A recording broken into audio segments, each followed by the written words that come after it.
The Nintendo Switch 2 Direct has now been and gone, and we now know more about what the next generation is going to bring. But I don't know about you. I feel really flattened down about the whole thing. I've no idea what's going on with Nintendo right now, from pre orders being limited in some regions to pricing for games being really out of kilter. It feels like Nintendo has forgotten who is ultimately buying their console and subsequently their games. If you ever want more of an indication of that, you just have to look at the games they showed off during the Nintendo Switch 2 Direct, which makes you ask one really big question. Has Nintendo completely forgotten about cozy gamers? For what should have been an incredibly big launch for Nintendo, there was a noticeable lack of support for cozy games, which makes me wonder if cozy gamers are being pushed into other handhelds, and if that is really the best move for Nintendo given how popular their previous generation is. If you're new around here, hi, my name is Twilight. I'm a cozy gamer who is slightly obsessed with everything cute and cuddly. If that's your vibe and you're looking for more videos like this, please do consider subscribing to be notified for the next cozy gaming upload on my channel, as I have a lot more to talk about in terms of the Switch 2. Before we go anywhere, let's talk about what cozy gaming actually is, as once you understand this, you then get an idea of why Nintendo is so important for cozy gaming. Cozy gaming in and of itself is not actually a genre within gaming, and nor is it a type of game. Instead, the games which make up cozy gaming are designed to invoke feelings of being safe and often have a nurturing vibe to them, regardless of the type of game that it is.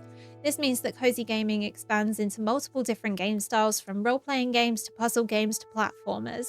The gameplay is normally relaxed and focuses on a slower paced player experience, which results in exploring the world around you and doing things like crafting, fishing, and decorating your space to really customize your experience in a game. Although not exclusive to cozy games, you'll typically find that social simulation is one of the key components of a cozy game.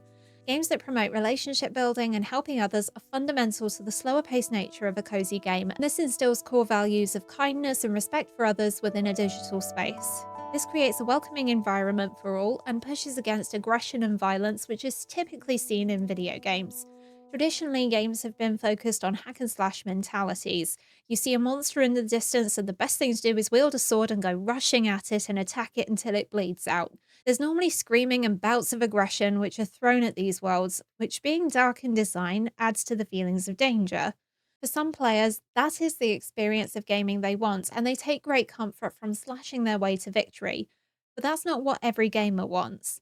In a world that can be harsh and cruel, sometimes the best experiences come from taking a step back and experience a more chilled out gameplay which doesn't promote violence and could be used to switch off your brain from the complexities of everyday life. The other thing which is important within cozy gaming, which has made a real difference for everyone, is the accessibility of it. Cozy games normally have cute and cuddly aesthetics, adorable characters, and a simple gameplay which can be accessed by anyone, and the best way to experience these games is wrapped up in a blanket on the sofa. Because of this, cozy gamers don't typically play on PC and instead use consoles because they're cheaper, easier to access, and more comfortable than playing on a PC. Here's a question for you. What was the last PC game you played, and how long did you play it for in one go? If you're someone who plays on console, do you spend more or less time on your PC compared to your console? Let me know your answers in the comments below, as I think this is part of the reason why cozy gaming is so important for consoles. If you're a hardcore gamer, you're probably exclusively playing on PC, whereas if you're someone who enjoys a calmer gameplay experience, you may not have played a PC game in a while and are more likely to stick with a console. It's a lot easier to get a hold of a console which is going to meet the needs of your gameplay, because games have to be properly designed to run on the console hardware compared to a PC version where performance can be pushed, and it's up to you to have the right spec PC to run the game in the first place. Because cozy gaming is more likely to be done on a console, there's the question of where to play these games. And this is where Nintendo stands out in comparison to PlayStation and Xbox. Nintendo's first party games are a clear head and shoulders above the rest. They include bright, fun, colourful characters which are more rounded in style, and their games include simple mechanics which are understood clearly by players of all ages and are fun for everyone. There's a strong variety in Nintendo's IPs, which lends perfectly to the different styles of gameplay. Nintendo has everything from cooking simulators to social simulation games, so there's always something which is perfect for a cozy gamer. And what makes the experience of playing these games even better is being able to play them on the go. After a really disastrous run with the Wii U, Nintendo had a lot of ground to make up, and so after a fairly rushed launch, we got the Nintendo Switch, which completely changed the market of handheld console gaming. It became the third best selling console of all time and is the second best selling Nintendo console, with the Nintendo DS selling only slightly more units to date. You can safely argue that the accessibility of Nintendo Switch makes it perfect for cozy gaming. It's a handheld device which has the computing power of a standalone console. This means you can play it on your TV, in bed, or at a table. When the Switch launched, no other gaming console had tried to be a hybrid, and that flexibility, along with the amazing library of games and IPs, has led to Nintendo Switch selling way better than expected. The one thing that did let Nintendo Switch down, though, is the lack of power compared to fully fledged consoles. Nintendo Switch was already underpowered at launch, and many worried that this wouldn't hold up over time. Whilst Nintendo's first party games have run just fine, third party developers have struggled with the Switch, with Nintendo Switch ports of games like Palia and Disney Dreamlight Valley being delayed, or game developers having to say no to bringing their games onto Nintendo Switch. Where ports for Nintendo Switch did happen, many ran with frame rate issues or bugs or glitches which caused the games to crash, meaning that gamers were instead playing these games on other platforms and using the Switch primarily for first party games. However, there is one exception which has made a difference to cozy gaming on Nintendo Switch. Indie developers have really pushed the boundaries of gaming on Nintendo Switch. With their games being less computer intensive and easier to optimize for a console, many cozy games have been able to run just fine on a Switch console. This includes incredible games like Stardew Valley, Stitch, Unpacking, and A Little to the Left. Between these indie developers and a strong catalogue of first-party titles, Nintendo Switch has really made a massive difference to the cozy gaming market, none more so than one particular franchise. Animal Crossing New Horizons was the long-awaited sequel to Animal Crossing New Leaf on 3DS. With enhanced gameplay, cute and cuddly characters, and the addition of crafting and the ability to freely decorate your island in whatever style you like, it became an instant success. It encourages collaborative gameplay through trading with your friends. You can build up relationships with your neighbours, or spend an afternoon fishing and hoping to catch the last fish you need to fill out your Critterpedia. In many ways, New Horizons was perfectly timed in its launch. When we were told we couldn't go outside, here was a game which could let you connect with loved ones without stepping outside your front door and give you daily tasks to complete which kept up some semblance of a routine when everything else was stripped away. Animal Crossing New Horizons had an immediate effect on Nintendo Switch sales, with the console becoming impossible to get a hold of and increasing numbers of people wanting to play a game which allowed them to relax from an incredibly difficult situation. Before we had New Horizons, cozy gaming wasn't really a defined thing. We had previous Animal Crossing games, The Sims and Stardew Valley, but it was the launch of Animal Crossing New Horizons which caused players to dive into these games and demand more games like them so that they could continue to have a simple and easy gameplay experience. New Horizons has been a massive success for Nintendo Switch, and I don't think Nintendo really expected it to do as well as it has done, with it outselling some of Nintendo's key first-party titles like Super Mario Odyssey. With more players come more demands for updates and even more expectations that cozy games make their way onto Nintendo Switch. And as a result, Nintendo Switch has become synonymous with cozy gaming in the absence of more violent games which are more traditionally seen on other platforms. As is probably to be expected, when Nintendo announced they were going to release a new version of the Switch console, many gamers were excited about it, even more so with there being whisperings that the Switch successor would have more powerful hardware. You may have thought about all the amazing games which you can play on Switch, which will run better than they have done before, with faster load times and increased performance which would stop lag on Animal Crossing islands which have been over-decorated, or allow games like Palia to be smoother. There was also the question of whether or not you would see a new Animal Crossing at the Switch 2 Direct, or some kind of update after the last major update released in 2021. And for many cozy gamers, they left the event disappointed. I'm not going to argue for a second that Nintendo didn't show off enough games. There were more than 50 at the Switch 2 Direct. On the surface, when you look at those raw numbers, it looks like there would be something for everyone in that lineup. But when you look closer at the games themselves, you realize there is one big gaping hole. Mario Kart World was shown off in more detail, which is the long-awaited successor to Mario Kart 8. But outside of that, there really wasn't anything shown for a cozy gamer. Trailers and gameplay for Elden Ring Tarnished Collection, Final Fantasy VII Remake, and a new IP from Software called the Duskbloods was shown off. But all of these games, whilst they look fun, are definitely not cozy games.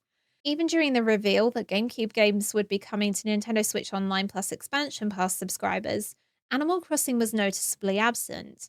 There was no mention of any support at all for one of Nintendo's most popular franchises on its next generation console, and it left many cozy gamers feeling really disappointed with the reveal of the Switch 2. With nothing for you to really play on a new generation Nintendo console, It makes you ask the question, does Nintendo even want cozy gamers on the Switch 2?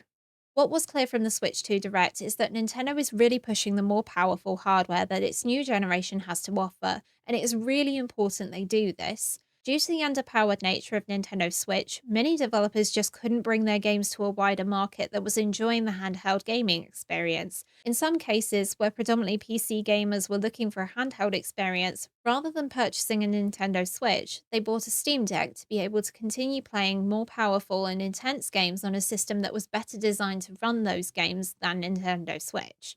But even factoring this in, there's one big reason why Nintendo Switch has still held its own in the handheld market and continues to do so. To enter into the Nintendo ecosystem, you can buy a Nintendo Switch Lite for as little as $200. It makes it a really popular choice for gamers and families due to the low cost in comparison to something like the Steam Deck, which will set you back about $350 as an entry point. For you, a Nintendo Switch may have been your first console experience, or if you've had consoles before purchasing a Switch, you may have picked one up as a secondary console to be able to play the cute and fun games that Nintendo is known for, which makes it perfect for cozy gamers and those looking for relaxing gameplay. Then you look at Nintendo Switch 2's pricing, and things become really bittersweet quite quickly. During the Switch 2 Direct, Nintendo didn't reveal any pricing at all, and it meant that misinformation spread quickly whilst gamers were trying to find out how much they were going to have to pay to get their hands on the new generation console, and when they did find it, they were shocked to find out the Switch 2 starts from $450 and goes up to $500 for the bundle with Mario Kart World. Whilst an increase was expected, for many it became a case of the Switch 2 is now a similar price to buying a PlayStation or Xbox console. The price increase is huge, and you may have your own opinions on this, and I welcome you to share your thoughts down below. But here's how I feel about it. Personally, I can see how much more powerful the Switch 2 console is. It can run games up to 120 frames per second in 1080p and can play games in 4K when docked. That is a huge improvement alone versus the previous generation, and I think $450, whilst it is slightly too high, is not entirely ridiculous to ask for a console that has had a significant improvement. In order to get the most out of a console, though, you need the games to stack up. And this is where Nintendo has really let down cozy gamers. There were two games which had their pricing revealed on Nintendo's website after the Direct, and one of them has caused a lot more controversy than anyone expected. Mario Kart World was announced to have a price of $80 for a physical copy of the game and would be the launch title for Nintendo Switch 2. It is a lot of money to spend on a game, and you want to know you're getting your money's worth for a game that is that much. I'll be checking out Mario Kart World at launch for myself to see if it really is worth $80, so if you'd like to see my thoughts and impressions on that, stick around to see when it does go live. However, Nintendo has made an attempt to justify the pricing, which has me more worried generally about cozy gamers. In an interview with Washington Post, Doug Bowser, who is the president of Nintendo of America, said that when it comes to pricing of Nintendo Switch games, they look at the development which has gone into the game and the breadth and depth of the experience you have alongside how long you'll be playing the game.